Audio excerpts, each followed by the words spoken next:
Bonjour à toutes et à tous et soyez les bienvenus dans votre rendez-vous avec l'actualité de chez vous, Coutez ça. Aujourd'hui, nous allons parler d'un sujet qui est vraiment d'actualité puisque le mois de décembre approche et le 2 et 3 décembre aura lieu le Téléthon en Martinique. Ce soir, j'ai l'honneur d'accueillir la coordinatrice du Téléthon sur notre territoire, Marlise Etienne. Bonsoir. Bonsoir. Comment allez-vous? Ça va très bien. Tout va bien. Alors ça y est, vous êtes dans les starting blocks. Ah oui, tout à fait, plus que quelques jours d'ailleurs, puisque c'est le 2 et le 3. Donc nous sommes toujours en train de chercher les organisateurs pour relever les défis, pour pouvoir participer au Téléthon 2022. Mais le lancement a été fait le 9 novembre dernier, Voilà. C'est bien ça? Oui. C'était à Fort-de-France. Vous avez pu palper un peu déjà l'énergie des personnes présentes? Oui, tout à fait. Nous avons pu. Le but, en fait, c'était de remercier les organisateurs qui participeront et également de trouver de nouveaux pour pouvoir enrichir le nombre de participants. Alors cette année, ça va être très colorful, on dirait en anglais, puisque c'est Colore ton Téléthon, la thématique. Ouais. Ça vient quoi? D'une volonté d'être dans les festivités, de solidarité, d'être dans la joie finalement. Oui, Colore ton Téléthon, fait que dit colore, c'est la joie, c'est la lumière.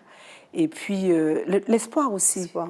Voilà, quand on a de la couleur, on a le soleil, on a le jaune du Téléthon, c'est le soleil, c'est vraiment de l'énergie aussi. Alors en plus de cette thématique, vous avez deux très beaux ambassadeurs, un politique et une artiste. Vous pouvez nous en parler?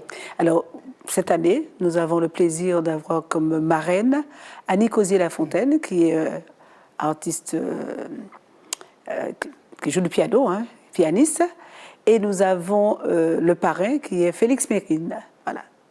Alors tous les deux se sont sentis tout de suite familiers avec cette cause parce que ça fait des dizaines d'années qu'on voit le Téléthon être mis en place, mais j'imagine qu'ils ont dû aussi apprendre à votre contact parce que c'est vraiment technique aussi les maladies qui se cachent derrière le Téléthon. Oui, c'est plus ou moins technique. Du moment que, justement, par rapport à cette fête, les Martiniquais, en fait, tout le monde est mobilisé. Il y a près de 5 millions de Français, dont les Martiniquais, qui sont mobilisés pour pouvoir soutenir la recherche contre les maladies rares. Donc, c'est vrai que c'est une grande fête. Qu'est-ce que je peux vous dire? Que c'est vraiment la joie, en fait. Alors, on va rappeler les chiffres de 2021. Grâce à toutes ces actions, vous aviez rassemblé 134 511 €. Oui. Vous espérez faire plus cette année, bien évidemment. Bien sûr, c'est un nouveau challenge pour nous. Donc, nous comptons justement sur les Martiniquais pour pouvoir augmenter ce montant, quoi. Alors tout à l'heure, vous évoquiez l'espoir que cela peut générer dans les familles. Le Téléthon, derrière ça, il n'y a pas que des festivités, il y a aussi des travaux dans des laboratoires, de l'accompagnement des familles et des malades. C'est vraiment énorme ce que vous faites. Oui, alors, il y a des recherches. Le laboratoire Téléthon, c'est le Généthon, justement, et fait des recherches. Et dernièrement, il y a une recherche qui a abouti pour guérir la myotrophie spinale qui concerne les enfants de moins de 2 ans. Et, enfin, quand je dis les enfants, qui concerne les enfants qui naissent normalement, et on les appelle les enfants chiffons si vous voulez, je ne sais pas trop, je ne suis pas dans le domaine médical, et qu'ils ont trouvé une thérapie génique qui permet de guérir les enfants. Plus de 2300 enfants en ont bénéficié depuis. Et je peux vous dire que c'est vraiment l'espoir. Les familles sont... Parce que la durée de vie de ces enfants, l'espérance de vie était de moins de 2 ans. Donc, vous voyez, c'est quand même un espoir. Et de voir qu'avec le Téléthon, avec tout ce que nous récoltons, c'est vraiment dans le but de promouvoir la recherche contre toutes ces maladies.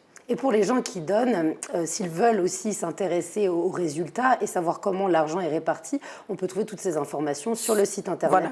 Il y a vraiment une clarté là-dessus, de savoir le bilan de l'association, ce que ça devient, et puis aussi être porté par un résultat positif, ce qui donne envie de donner l'année qui suit. Tout à fait, puisqu'ils vont trouver toutes les informations sur le téléthon.fr. Tout. Il y a une grande transparence au niveau du Téléthon. Alors là, vous étiez vraiment sur un exemple de maladie. J'évoquais l'accompagnement des familles. Comment se fait-il, par exemple? L'accompagnement des familles, il y a, si vous voulez, en Martinique, nous avons l'association martiniquaise contre les myopathies, Et puis, il y a aussi au CHU aussi, hein, donc les parents, les personnes qui sont atteintes de ces maladies rares sont soignées au CHU de Martinique. Et il propose, à ce que j'ai lu dans votre dossier d'accompagnement, certaines personnes peuvent se rendre dans le CHU et être suivies par plusieurs spécialistes en une journée. Donc c'est vraiment, ça fluidifie, ça facilite la vie des gens, ce qui est déjà très difficile. Surtout la vie des familles aussi. Et vous avez un accompagnement moral aussi? Oui, et l'accompagnement moral, donc par rapport à je vous disais, par rapport à l'association qui accueille ces personnes. Et vous, en tant que coordinatrice, vous m'avez confié avoir été bénévole avant de devenir coordinatrice. Qu'est-ce qui vous touche dans cette cause? Vous savez, quand vous voyez les personnes malades, souffrantes, puisque j'ai eu l'occasion de visiter, de participer à la journée des malades en France, et là, ça m'a confortée dans ma mission de bénévole. Et c'est là qu'on prend conscience que personne n'est à l'abri d'une maladie rare, puisque certaines maladies peuvent se développer à n'importe quel âge. Vous voyez, donc je pense que... Et puis, vous savez, quand on est sensible à ce genre de choses, eh bien, on ne pense même pas, on le fait. On le fait avec le cœur, en fait. Le don de soi. Le don de soi. Et lorsque vous êtes dans une telle association, vous devez aussi développer des rapports humains très intéressants, que ce soit avec donc, ces familles qui sont en forme et puis aussi les malades. Vous avez dû faire de très très belles rencontres. Oui, pendant le Téléthon, pendant l'an dernier, enfin les autres années, il y avait certains malades qui pouvaient se déplacer à la Village Chantecler. C'est un plaisir de les voir, de les rencontrer, et puis de dire que, bon Dieu, il y a un espoir pour eux. Il y a un espoir grâce à la mobilisation de tout un chacun. On va y arriver petit à petit à, je ne vais pas dire enrayer. C'est ne rien lâcher. C'est ne rien lâcher. Et c'est vrai que le slogan de cette année, on ne lâche rien.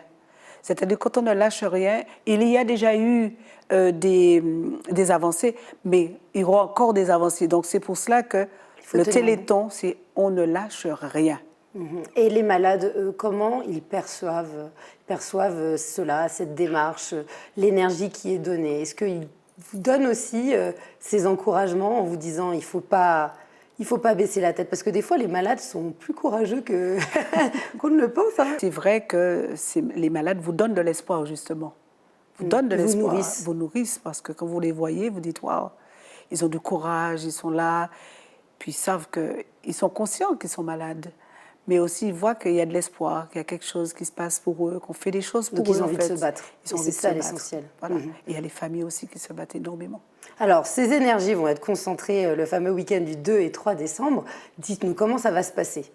Alors, le 2 et le 3 décembre, donc, comme chaque année, il y a des manifestations au profit du Téléthon, des défis qui sont relevés. Donc, il y a également les enfants des écoles qui participent énormément, qui vendent de la pâtisserie, qui vendent des peluches. Avec les parents, c'est vraiment une union, hein, donc familiale, hein, je veux dire, parents, intergénérationnelle, le Téléthon. Il y a aussi des courses, des associations sportives qui participent. C'est vraiment une grande fête autour de ça. Il y a les motards aussi qui circulent sur toute la Martinique pour pouvoir récolter des fonds pour justement au profit du Téléthon. C'est vraiment intergénérationnel. Voilà. Et tout le monde est concerné. Donc si on a envie d'aller dans telle ville, tel événement, on s'adresse à qui? Comment fait-on? On peut retrouver le programme Bon, là, pour le moment, nous n'avons pas encore. Nous avons notre page Facebook Téléthon Martinique. Donc, nous mettons à jour au fur et à mesure que nous avons les flyers des différents organisateurs. Mais c'est vrai qu'à partir de la page Facebook, et puis grâce à vous aussi, nous pouvons inciter les gens à se rapprocher des communes et pour pouvoir participer au Téléthon. Alors là, on parle des gens qui participent, mais il y a aussi les gens qui organisent. Quand on a une idée et qu'on veut prendre une initiative, comment fait-on? Alors, quand on a une initiative, hein, comme ces personnes se rapprochent de nous, parce que, si vous voulez, sur la page Facebook, en message privé, donc nous avons aussi des messages. Et là aussi, cette année, je donne mon numéro de téléphone. Nous avons aussi La responsable développement aussi, elle appelle, elle cherche de nouveaux organisateurs. Je profite pour lui faire un petit coucou à Christine. Et puis, nous avons Félix aussi, notre responsable administratif et financier, et tous les bénévoles qui se mobilisent pour pouvoir trouver des organisateurs.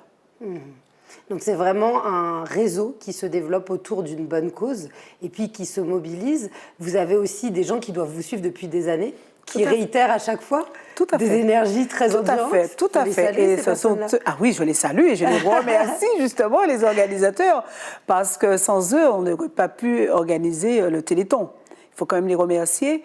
Et puis ils nous appellent systématiquement. Systématiquement, ils appellent pour dire oups, nous participons, voilà. Donc on est en contact, nous sommes en contact avec eux. Et puis voilà, ça coule de source, quoi. Alors, préparer un tel événement, ça demande combien de temps pour vous? Eh bien, très sincèrement, le Téléthon se prépare toute l'année. D'accord. Mais comme je viens de prendre mes fonctions, donc depuis septembre, août-septembre, nous sommes mobilisés, toute l'équipe, pour pouvoir organiser le Téléthon de cette année. Pour pouvoir trouver les partenaires. Voilà. Et puis, en plus, ce sont des lieux très spécifiques qui accueillent du public.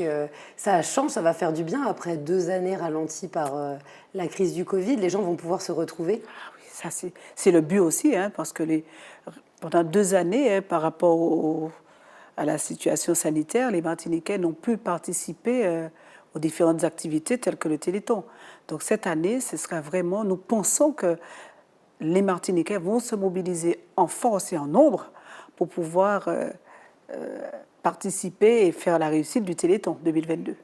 Alors cette solidarité, c'est une chose. Après, il peut y avoir aussi dans la continuité des gens qui veulent agir. Après le fameux week-end du 2 et 3 décembre, on peut continuer à faire des dons? Tout à fait. Continuer à faire des dons, puisque il y a, si vous voulez, il y a le 36-37, hein, le 2 et le 3. Mais après, sur le site, tout un chacun peut aller faire un don en ligne. D'accord. Et puis ensuite en parler. Si un professeur ou même dans son cercle familial, on a envie de se renseigner, on peut aussi trouver de la documentation sur le site national qui permet aussi de sensibiliser parce que c'est vrai que c'est difficile de parler d'une matière qu'on ne connaît pas. Les gens ont besoin de savoir ces maladies. Si, les gens ont besoin de savoir puisque c'est-à-dire qu'on a toujours l'impression que ça ne concerne l'autre et pas nous. Et je tiens à préciser qu'il y a certaines maladies rares qui se développent, même en étant adulte. Oui. Donc, c'est vrai que le Téléthon permet aussi de connaître ces différentes maladies, puisqu'on en parle aussi. Hein, donc, oui, quand ça arrive, on est complètement... déphasé, parce on se dit, mais qu'est-ce qui se passe? On a l'impression que le ciel nous tombe sur la tête. Et bien sûr, à ce moment-là, on se rend compte que il y a le Téléthon, il y a la recherche, il y a tout ça qui permet de guérir certaines maladies. Comme le Téléthon aussi permet, le Généthon permet aussi de faire des recherches sur la drépanocytose aussi, qui est l'une des maladies caribéennes, très présente dans les îles, dans la Caraïbe. Oui, parce que finalement, la recherche étant très novatrice avec le Généthon, qui est le laboratoire du Téléthon, ça a permis aussi d'élargir vraiment les résultats et de pouvoir les appliquer à d'autres maladies et d'en bénéficier. Voilà, tout à fait. Donc quand on donne pour le Téléthon, on n'est pas que sur des maladies à la limite qu'on n'a jamais entendu parler, ça peut être aussi sur une maladie d'un proche qui est dans un autre champ que neuromusculaire. Voilà, et il faut noter aussi qu'il y a près de 6 000 à 8 000 maladies rares répertoriées au Généthon. D'accord, c'est énorme. C'est énorme. Donc autant aussi de personnes qui peuvent se sentir isolées parce qu'elles ne connaissent pas forcément d'autres gens qui souffrent de la même maladie. Voilà, ça arrive aussi, je pense que oui. Oui. Eh bien, merci en tout cas d'avoir pu témoigner et d'être là, présente, solidaire, de mettre toute votre énergie ainsi que votre équipe. Donc, on vous retrouve le 2 et 3 décembre. Vous vouliez rajouter? Oui, 36-37. Voilà. Voilà, surtout, pensez au 36-37. Donc, quand on veut, à n'importe quel... Non, à part le 2 et le 3. Voilà, et ensuite, il y a une petite continuité. Et il y a aussi, si je peux me permettre, les organisateurs peuvent continuer à faire des actions jusqu'à... Oui, parce que la lutte ne finit jamais. Jusqu'à fin décembre. Merci beaucoup. On ne lâche rien. On ne lâche rien. Merci beaucoup de nous avoir suivis dans Écoutez ça. À bientôt pour un nouveau numéro.